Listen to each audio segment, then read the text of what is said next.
I'm Nigel Harte, the company is Nexus Creative, and we're in Norton in Worcester. We are a full service marketing agency.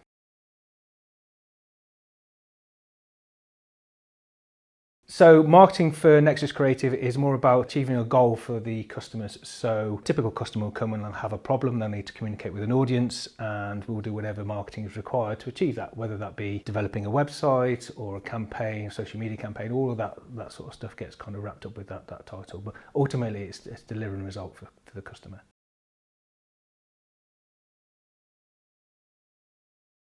So my route from Nunnery Wood School, I did graphic design at GCSE, and because I really enjoyed that and I kind of excelled in that, the next step was for me to go to BTEC at Worcester Tech and do graphic design there. From there I went on to do a degree in visual communication at Birmingham University, a UCE as it was then. And I mean the university kind of experience taught me all about kind of creating artwork and you know, developing concepts, and I was just so hungry to do more of that rather than go through the typical route that you know, people around me were doing, was actually getting a job with somebody else. I decided that we'd start up a business, and it was mainly by accident really.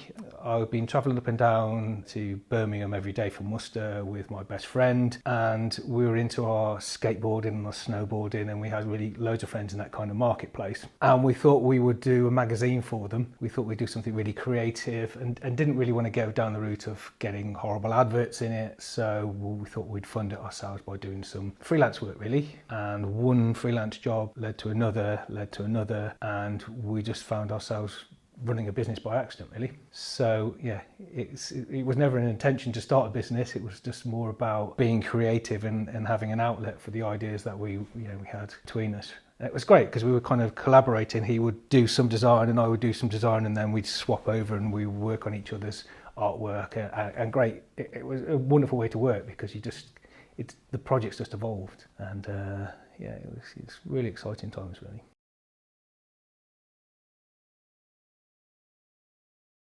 Well, if I take a step back a bit, my whole career was based on one moment at school where my art teacher was away and the deputy headmaster stood in for the art lesson. Set a project to do something was really graphical, and he walked past the back of my chair and said, next year you should do graphic design at GCSE level, and then carried on walking. And I hadn't even heard of graphic design at that point in time, but then did it. So my whole career was based on that one throwaway sentence from Mr. Hack, and everything kind of spiraled on from that really. I knew I'd always been creative. I'd always done artwork and design and painted and all of those things as I grew up. My mum was really creative as well, so it came through the genes. I looked at going down the A-level route rather than the BTEC, and then just found that the BTEC direction was, you know, suited me better. You'd know the lecturers by first name. They would talk to you and use your first name, as opposed to, you know, when I looked at the A-level open day, you were still calling the teacher sir and miss, and it didn't really, you didn't have that freedom, and I felt that I just needed a bit more to be kind of a real environment. So I went to do the BTEC, and the BTEC was, the natural response was just to kind of carry on with that and go and do a degree. And visual communication was at that point in time the best degree for me, and UCE was at the time one of the best in the country for that course. Graphic design was fairly new as a subject back then. I can remember at school only having, you know, one or two Apple Macs, because they hadn't really done it as a course. GCSEs didn't really, you know, they'd only just taken off doing graphic design. So yeah, it was quite interesting times because it was so new, and you know, people didn't, you know, nowadays people my son's age have been using graphical tools from a really young age, whereas back then they'd only just filtered through to the schools. So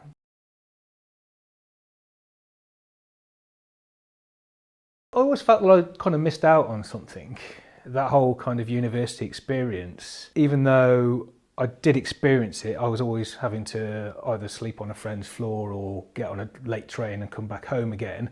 So it was a little bit, I didn't kind of get out into the world as much as some of the people on the course. But then when it got to the final year and I was so focused on doing the final projects, there wasn't time to cook food for myself, and I still had the luxuries of coming home and having my washing done and my food cooked for me. So I kind of Whereas all the other people at university were having to look after themselves, I felt I appreciated living at home a lot more than I'd had before then. I mean, I did experience all of the things that university students experience, but I just didn't have that kind of full immersive experience of, looking after myself all the time. So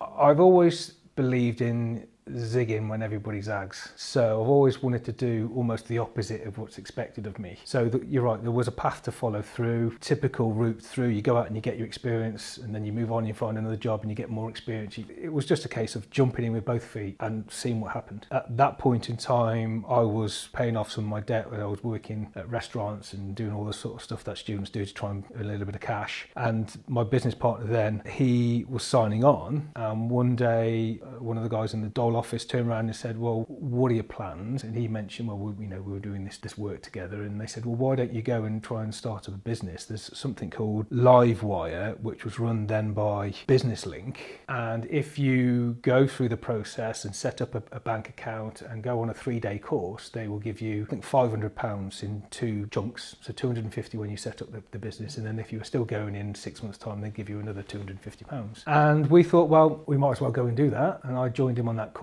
and I mean, it taught us some things. It was very brief, but I think, if I'm honest, back then all we were interested in was the £250. So it was a case of just going through the motion, and then we thought, well, we've done that, we've set up a bank account, so we might as well just carry on doing it. Back then, I mean, we're talking, it's going to really age me now, but we're talking when you'd only just heard of what an email account was. The internet had only just started to filter through to people my age, and what we would do is we would do design work all morning, stick it in an envelope and post it, and then you'd wait for that artwork to come back a day later with scribbles all over it from the client, because you couldn't email it back then. And in the meantime, when we were waiting for that envelope to come back, we'd play Destruction Derby and Tomb Raider, and that'll be our lifestyle, really. It was great. We were living at home, we were working from Robert's back bedroom, his mum's back bedroom. It was wonderful. It was great times, because we were doing all the kind of creative stuff that we wanted to do, and we had no overheads because we were living at home. If I'd have gone through the route going out and working for somebody else,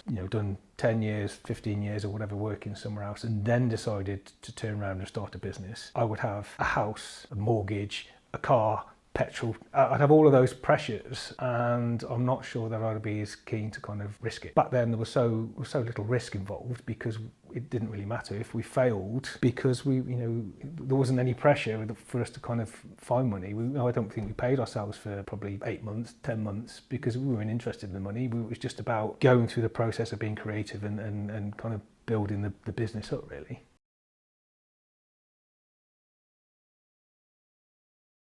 It's the only thing. You've got to have passion. You've got to really embrace everything. You've got to say, okay, well, there's going to be good times, there's going to be really bad times, and in those bad times, you've just got to still believe. You've got to want it so much that you've just got to keep going. There are times that we've had good times, we've had bad times, and there are times when you think, why am I doing this? It's so hard to run a business nowadays. There are so many things that make it difficult. It would have been easy to turn around in the past and gone, oh, I'll give in. Ultimately, it's never really been about the money and earning money from it. I know that is the core of any business, but it's about the creativity that's at the core of what we do.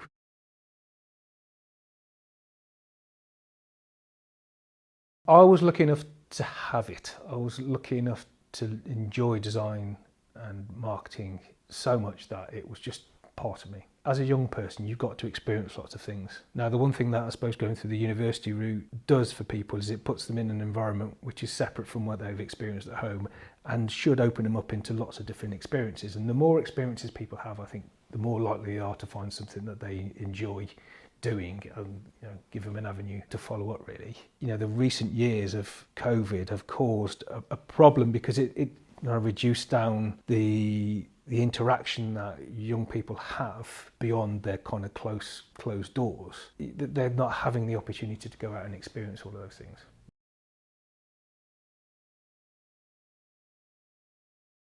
I always look at the way that we interact with customers.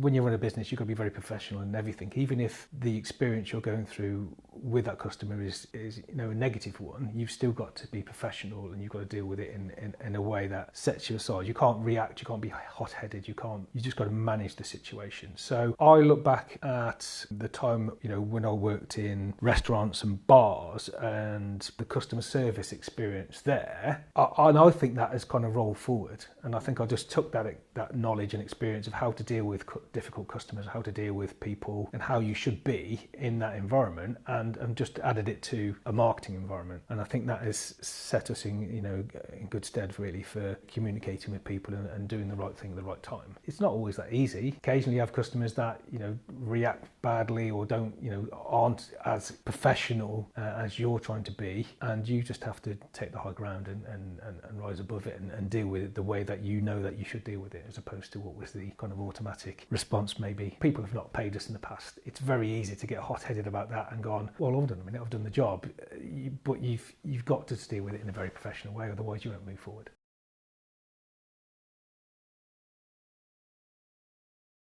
Well, we've just been looking into OpenAI, which is the artificial intelligence for writing content. So you can type into it, write me a love song, or type into it, write me 3 paragraphs about aluminium, and it will write that content for you instantly. Now, if you think about the amount of content that we have to generate as an organisation, when we're doing whatever, it might be promoting an aluminium company, you have to find that knowledge, you have to write that content. Whereas if in the future you don't have to find that content, you can just ask somebody to find it for you, it's going to change everything. And I mean everything. You will have problems with students filling out their coursework, you will have all of that, because there'll be a way of saying, I need to write a report about William, Shakespeare or whatever, and an AI will do it for you.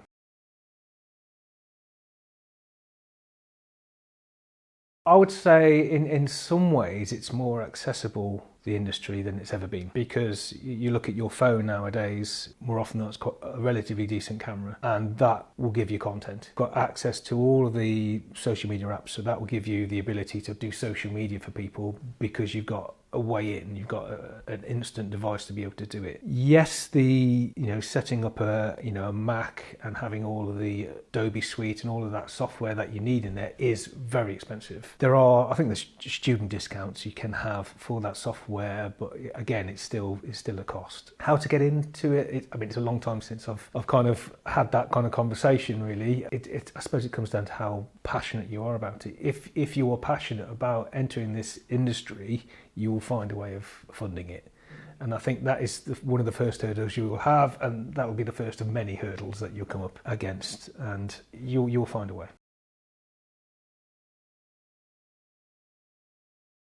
I often look, if I'm looking at a CV, it's not always about what university they went to or what courses they've done. I like to see more life experience. I want to see somebody who's gone out and experienced things and tried things and have interests. It's because all of that's going to feed through. So if you can prove on a CV that you're interested in magazines from the 1990s, you know who Chris Ashworth is, people who are important in the industry, and you can prove it because you've added it somewhere in your CV, that really puts a flag to me. This is somebody who's not just going through the process and of not just ticking the boxes of going, okay, well, I've done this course, I've done that course, and therefore I'm employable.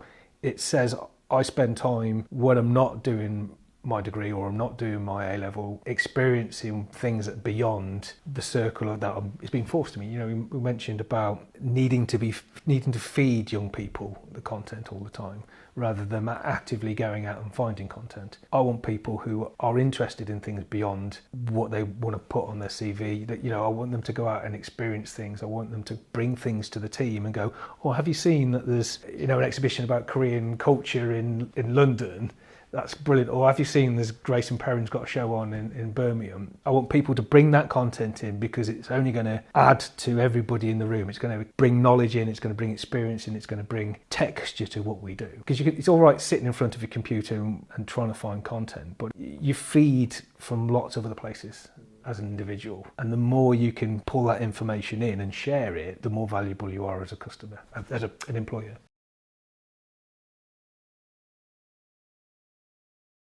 Oh, yes, without doubt. We're in a process at the moment where we're looking to employ people. So that says for a start that we have a need. So there will be other agencies who also have a need. So there is definitely within Worcester the need for people within digital marketing. And, the people always say it, digital marketing is a very young person's game because it's changing so quickly.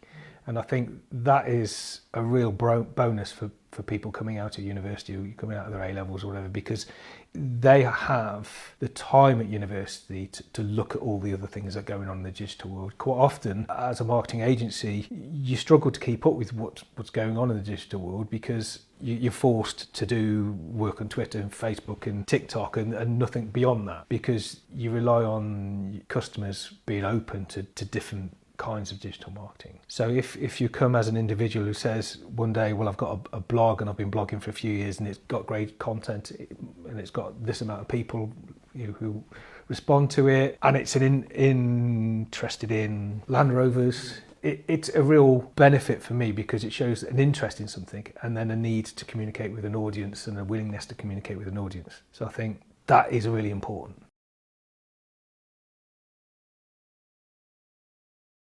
A bit of advice, I suppose, I give myself is I'm quite a trusting person, and running a business has made me realise that you can't always trust everybody the way you trust your closest friends. I had my fingers burnt in the past. People have ripped me off, taken money, all sorts of things that have gone on that happen in a business. You work for a customer that you believe in, you trust, and then 6 months down the line they decide that they don't want to pay you, for example, because they've got issues their end and it's nothing to do with the service that you're offering. You build up a resilience against all of those things. And I think I should have learned earlier to be more business-like and less emotional, because at the end of the day, you do a service, you should be paid for it. And I think taking people for their word is quite often a mistake that people make. You kind of trust people. Okay, well, he looks a nice person, get on well with him, and therefore I'll trust him. And the reality is he might not necessarily be telling you the truth and acting with the right professionalism that you'd expect from somebody who's employing a graphic designer or marketeer. So I think I'd give myself advice about being a little bit more business-like about the relationships that I built and trying to be less trusting and more structured during those